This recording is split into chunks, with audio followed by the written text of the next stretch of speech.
Hey guys, welcome back to another video. It's your man Jay Will. So currently on the market, there are a bunch of phones that cost $1,000, $700. Pretty much a lot of them are in the middle. It costs about $500 or so. But this phone right here costs a measly or a low cost of $164 at full cost. This is my full review of the LG K10. So I'm going to jump right in here and start telling you how I feel about this device, how it's been with me over the past week. It's really good. So let's get into this. Now, I'll start with the things that I disliked. It could be a con to a lot of people. And it's kind of one of those things that I think, you'll probably agree or you'll disagree or whatever, but sometimes something that's good to somebody else is bad to another person. So first things first, the camera. While this is a beautiful looking setup on the back for the camera, this camera is not the strongest. Now, what I learned in my time of having this device, there's an international version of this and the specs are a little bit higher. T-Mobile chose to go with the lower spec camera and the lower specs overall. But that doesn't mean that this phone is bad. But the camera, in my experience, I guess I'll probably put a link, if I can remember to put a link in the description to the video test that I did. This camera is good. It's good at best. I mean, it's definitely not going to wow you if you're a high-end techie person. But if you're just an average consumer, you're going to think this camera is probably phenomenal because of the price point of the phone. It does shoot in 720p. The international version shoots in 1080p at 30 frames per second. So if I'm wrong, correct me in the comments, but I searched everywhere and I found out that T-Mobile chose the one that was spec'd lower. So this one only shoots in 1080p. It only has an option for HD in the settings, and it only records in 720p. Now it looks pretty good in 720p. I'm not gonna lie, but the zoom qualities, it gets really blurry. It's just not as strong as it could be. But this phone again costs $164, so you really can't complain much. And you can try to compare it to a higher spec phone like a Note 5 or something like that, but it'll just be a waste of money or a waste of time, because the Note 5, I paid $800 for that phone, and this phone is $164. So again, the price point is the deciding factor in a lot of the cons and pros for this phone. But the camera is not the best, and that's just kind of one of those things. Now, the next thing that is not really a con, but it would be nice if I could have it, which is an LED notification light. It doesn't have an LED notification light, but the substitute to that is you can just go into the settings for hearing impaired. Everybody does this, and you turn on the flash alerts, and it blinks when you get phone calls, when you get text messages, everything, it blinks for that. So that's not really a con. It's just kind of like I wish I would have preferred to have a notification light. It's just one of those things. So after having this for a little while, the size of it can be a slippery phone. It can be. The phone is so curved and just so sleek. It can be a slippery phone. It really could. But the back, however, has lots of grip. So in some situations, I found this slipping a lot, and I was like, man, shoot, I got to get a case for this thing. But then in other situations, it was kind of, the grip is ridiculous. So that's kind of not so much a con, but it could be for some people, because I'm holding it like this, and the sides are slippery, but the back is extremely grippy. So you kind of have to get it in hand and see what I'm talking about, but it's pretty good. But yeah, the camera to me was probably one of the biggest letdowns. Not a letdown, but it's just a con. I'll say it like that. It's not a strong suit. So you're not buying this for $164 thinking that you're going to get a banging camera. Now there are phones out there that are in that price range that actually have fantastic cameras. I have a couple of them here, several. So it is possible to get a low cost device and have a really sweet camera. But in this situation, T-Mobile went with the version of this phone that didn't have the best camera. Still photos are pretty good, but it's just video quality. When you start trying to zoom and do some serious videos, it's not going to look good. So on to the next. This is kind of, you probably knew I was going to talk about this. The speaker. This is the speaker back here. Now, while rear-facing speakers can be phenomenal on some phones, this one it is not. It's not going to. It's not going to be really low, but it's definitely not. It's because when you're holding it like this, you're blocking the speaker pretty much in every situation. So the speaker on this is fair at best. You won't hear it in a loud room, but if you're in a really quiet room with the door closed, you'll definitely, and you blast this, it'll seem like it's tremendously loud. It'll just sound extraordinary, but it's really not. The camera on here is, the speaker on here is not the best. So, with all that being said, this phone is running 6.0 already out of the box.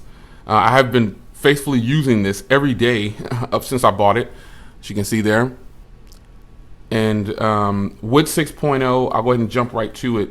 With 6.0 comes fantastic battery because of the doze feature. Now, let me show you. You can easily get 6 hours of screen on time here. I took a screenshot. I wanted to be sure that I got it at the right time. After I took this screenshot, I got like another 35 minutes. So almost 7 hours of screen on time with one charge. And then it was on off the charge for almost a day in this particular instance. So I think it made it to almost 22 hours, I think it was.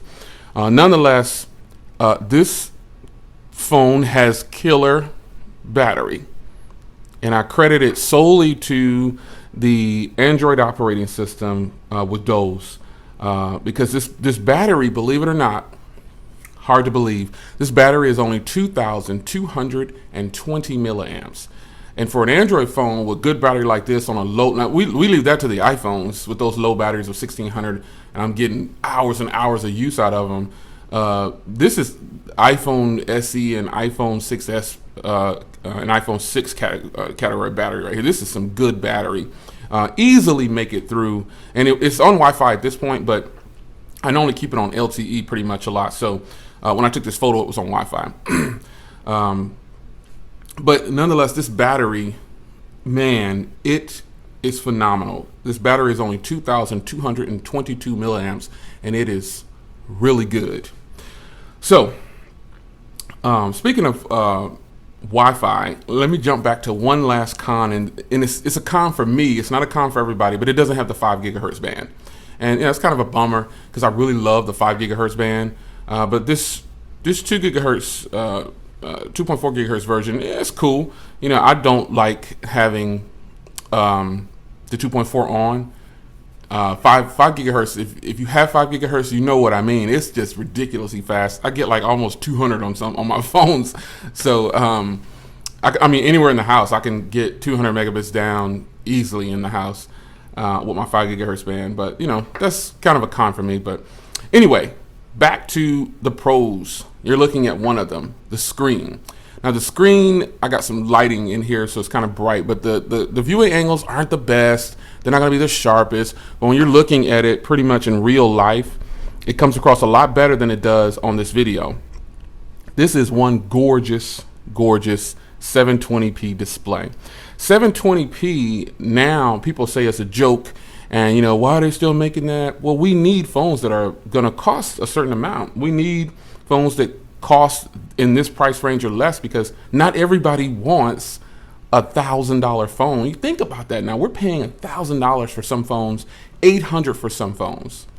You do it right now. Look in your category, in your catalog of phones that you have right now, especially if you're a techie. I guarantee you have at least 2 phones that cost over $500. That is a lot of money for something like this. This phone costs $164 and it has a gorgeous screen. Gorgeous. I think LG did a number on this phone by putting it at 5.3 inches. That is just beautiful. A 5.3 inch. You know what? Speaking of 5.3 inches, the G5. Now, someone else said this in a comment, and we kind of talked about it, laughed about it, and joked about it on Google Plus. But I'm telling you, this is probably what the G5 should have been.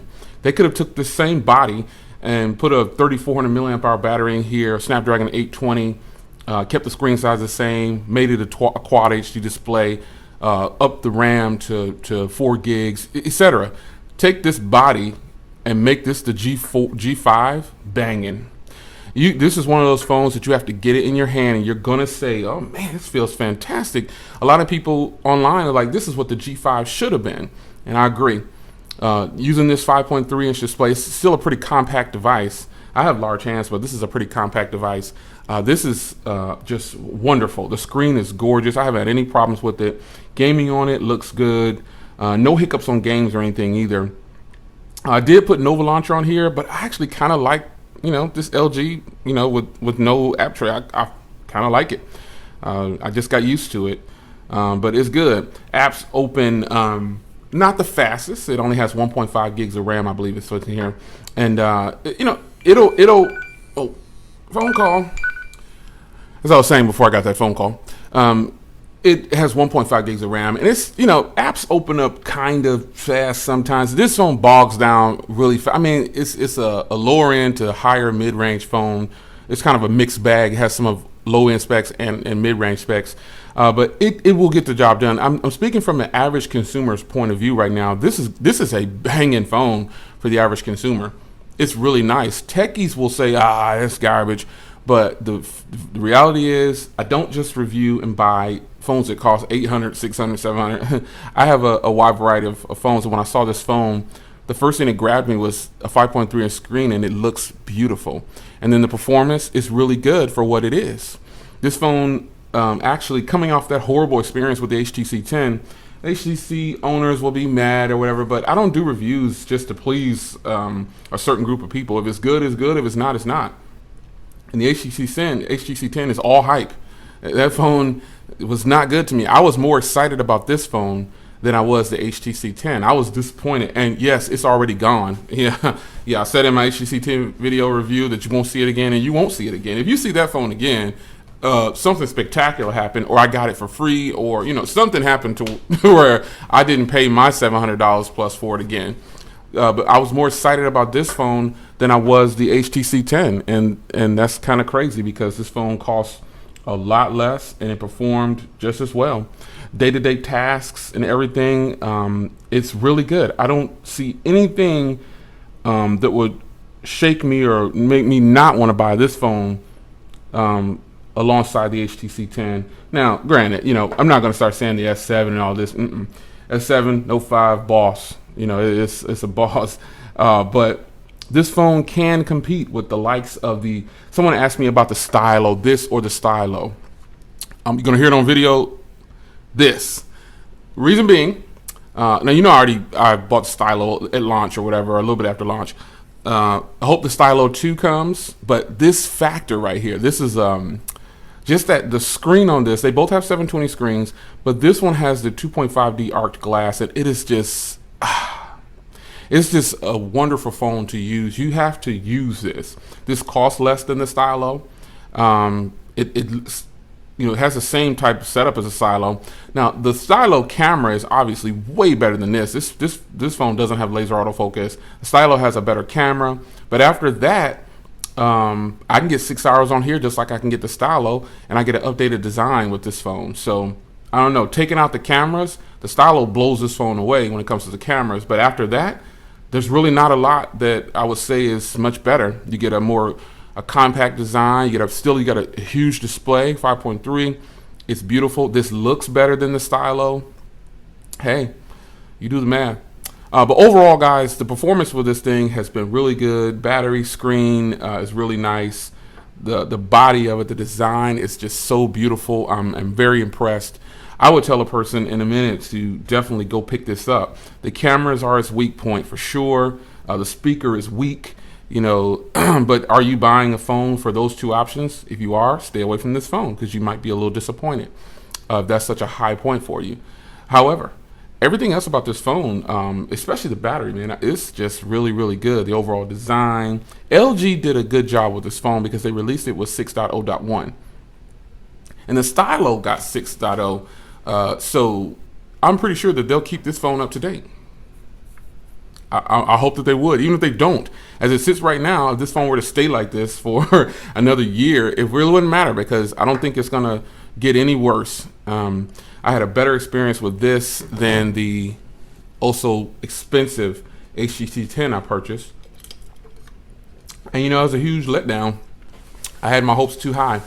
Nonetheless, this is the LG K10, And I am extremely impressed with this device. I would tell everybody, I would definitely recommend this device. This is $164 at full cost on T-Mobile, but if you don't want to do it that way, you can use a regular EIP, and it's like $6.90 or $6.80 a month.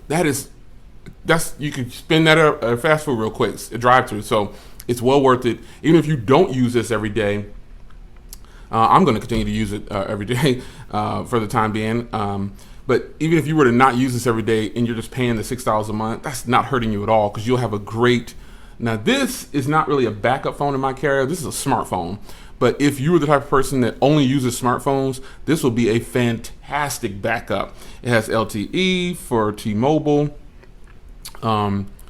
And you can definitely get this unlocked. Someone was saying, what's the unlocked cost? Well, if you buy the international version of this phone, it costs a little bit more because it's already unlocked and you don't get LTE in the US. However, buy the T-Mobile version, use it on their network for 40 days, I think it is. Unlock's free. The unlock is free. Just go into device unlock. You don't even have to contact them at all. It's free. They'll do it for free. Use it for 40 days. They'll unlock it for free. It's your man Jay Will. I really enjoyed this device, with the exception of the cameras, the speaker, no LED notification on the front there. It's well worth the $164.